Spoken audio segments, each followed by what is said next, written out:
circumstances which may be there, because now you can get all the data in, again, Google. And another concept of homeostasis, all of you are aware, right? What is homeostasis? No doctors here? No biology here? Homeostasis, yeah, what is homeostasis?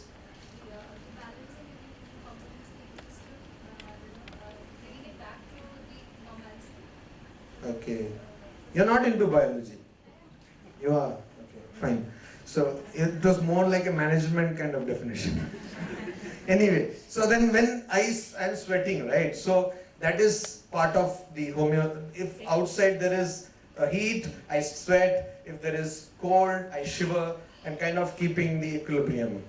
That is homeostasis. But then our body does that. That's why we are called warm-blooded beings. But what if our mind also starts doing that? You give me some shock and I am unperturbed. I am in equilibrium, I am in balance. You try to, call me names and I don't care. Like, it's kind of cool. So what do you do to achieve that? You train your mind, you master your mind, and then your mind achieves something what is called as a homeostatic state. Why is it important? Today, every HR professional will tell you that it is important, because we are looking for employees who can work under demanding situations and not lose their cool. That's what HR people are looking for. And today, this workplace scenario is getting increasingly complicated and increasingly stressful. So this is again one thing which we need to develop.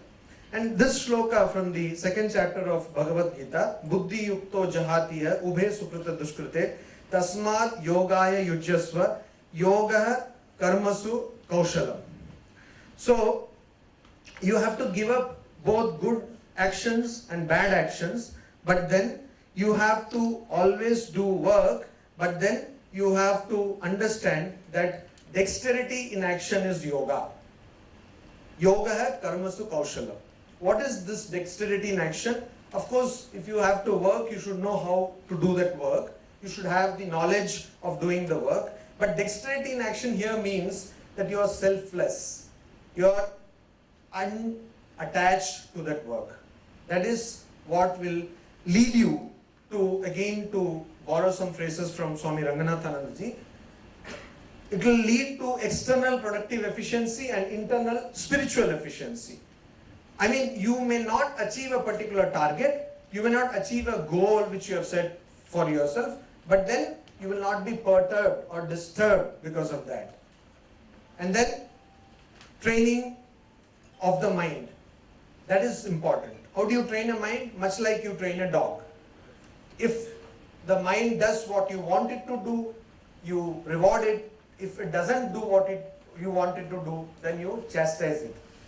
And then working with a trained mind, you can achieve wonders. Because most of the times in offices, in a typical back office kind of scenario or in a corporate office scenario, what is it that people spend most of the times on?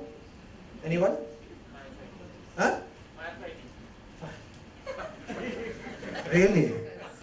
Like most of the time you're fighting fire? What? Finding files and papers, finding data which you know you had kept somewhere, but where you don't know. It's all because unorganized, your desktop is unorganized, it is cluttered, both desktop in the digital sense and also in the physical sense. And you have file systems, like people write letter and then they name the file what, letter. And then the letter 1, letter 2. That anyway the operating system does. So this is how you work, so unorganized, and then you spend a lot of time. So because of a lack of trained mind, you don't have this. And then these three things for efficiency. First, you should know things. Suppose you don't know how to operate a computer, it is going to be frustrating. Then you should have a belief and dedication that I will be able to get this, and even if I don't get, it's okay.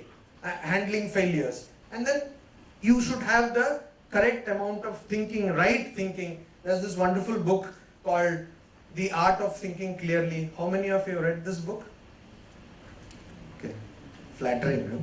So, to me, of course. So, Art of Thinking Clearly by Rolf Dovelli. It's a small book. Please read. It gives you 99 situations where we get into logical fallacies. So, thinking rightly, as Buddha also said. Now I come to, these were the things which are necessary for anything you do. It could be anything. But now I come to agriculture. Now these topics are so vast, I'll just take 2-3 points of every topic. What you see here is the fallout of a social revolution which came in West Bengal. If you go to the interior districts of West Bengal, you will see that there are small tracts of land owned by different farmers. And so the yield of every tract is very less. And so it's not kind of very productive. And that is one thing. Compare it with this, which is in Punjab, same case in Haryana also. Any ordinary farmer will have like 10 hectares of land. And so the farming becomes totally, it goes to a different level, because cultivating, sowing the seeds, putting fertilizer, spraying, etc. is all done by a machine in a couple of hours. So that gives a lot of productivity, and we know that there is huge production in these parts of our country. So one thing is, how can this be solved? Now I'm talking about innovation. And we don't need anything to be done specially. If this could go into a cooperative scenario where they could cultivate but then not divide those lands like that. They had the idea and they go into a proportionate sharing of their profits, then the yield will be better and the handling of the farm will be better. You can actually employ huge machines to do the work.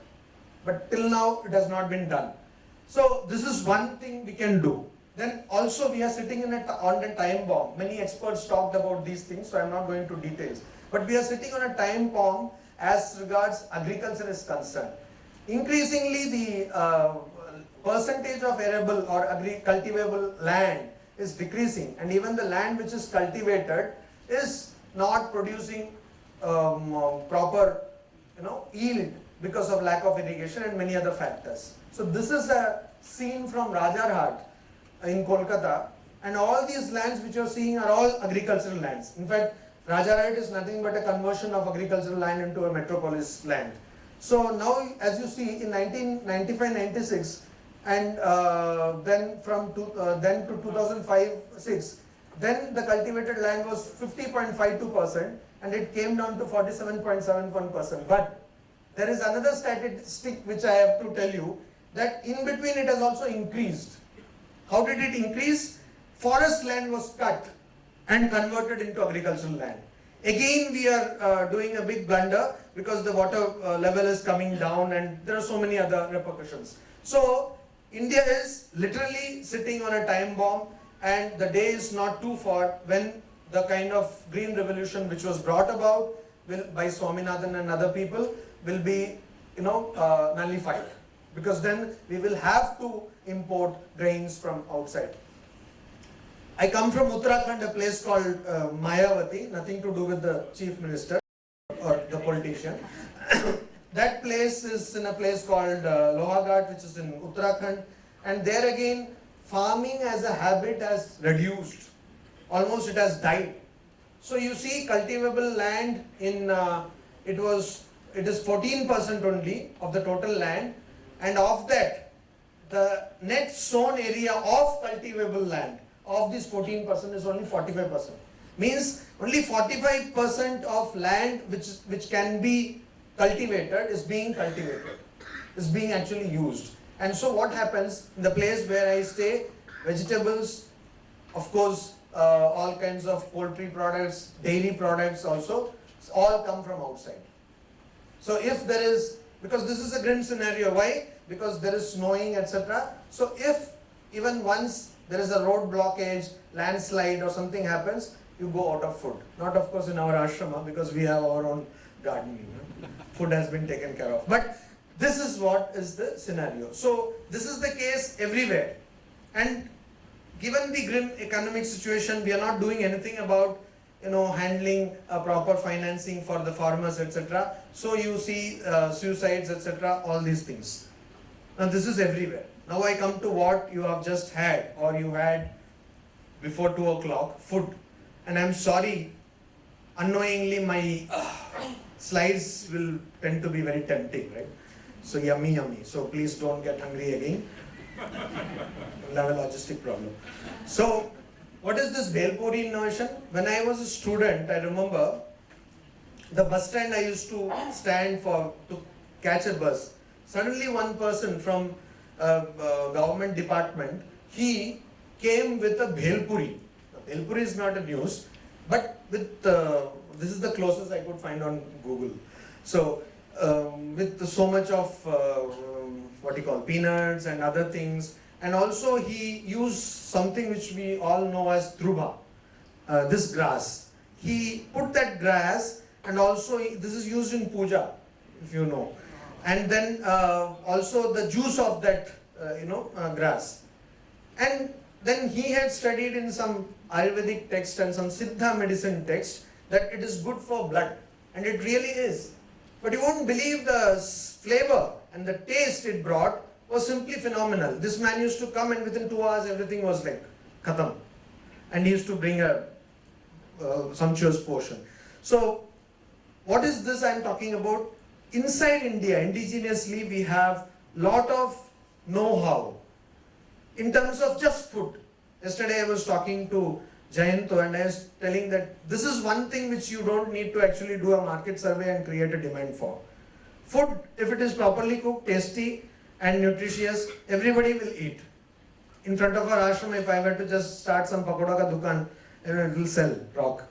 So now that food, but we are not innovating. Why are we not innovating? Because first of all, we are not even seeing whether such things can be brought from our rich heritage. For example, the Siddha recipes in the Chennai Corporation canteen couple of years back, they brought all these Siddha medicine recipes and tasty foods they offered. All this vada and rasam and all that dosa, you see. I told you it will be yummy anyway. So all these things they bring, and it is good for health, tasty, nutritious, and also people can relate to their tradition. So this is kind of innovation we can bring.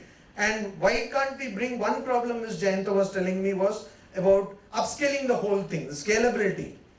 Now you see, this is where we all fall into a fallacy that whatever I start, entrepreneurship Swamiji talks about, he says take some clothes, etc. and sell it there. I will tell my friends and they will provide market for you, etc. In 1897, Swamiji is giving these ideas to his disciple Sharachandra Chakravarti. Now, we are not doing it today in 2015. Why? Because there is a lack of the spirit of entrepreneurship. We have somehow got this entrepreneurship inertia. And why is that? Because we think that, will I be able to manage such a big family? We don't need to manage a big corporate structure. We just need to, for example, if you were to identify a flat complex of 100 families and were just to provide grocery supplies, that's a wonderful business. Have some fixed surplus margin, and then just you can go. So you are taking care of 100 families. And this local thinking, see, why does a person leave all the big eateries and go to that pan wala ki chai ki dukan, nukkad wale chai ki dukan or pan wala? Because you can say, "Ha, Raju bhaiya, aap kaise ho?" This kind of thing. You know, the intimacy or the belonging which is there, you cannot reproduce in a corporate structure. So we need to have this entrepreneurship. This is a person whom, how many of you know about this person? No. His name is Thirukumar. He is basically from Tamil Nadu, but this is New York, and he has literally put the Tela of Tamil Nadu in New York.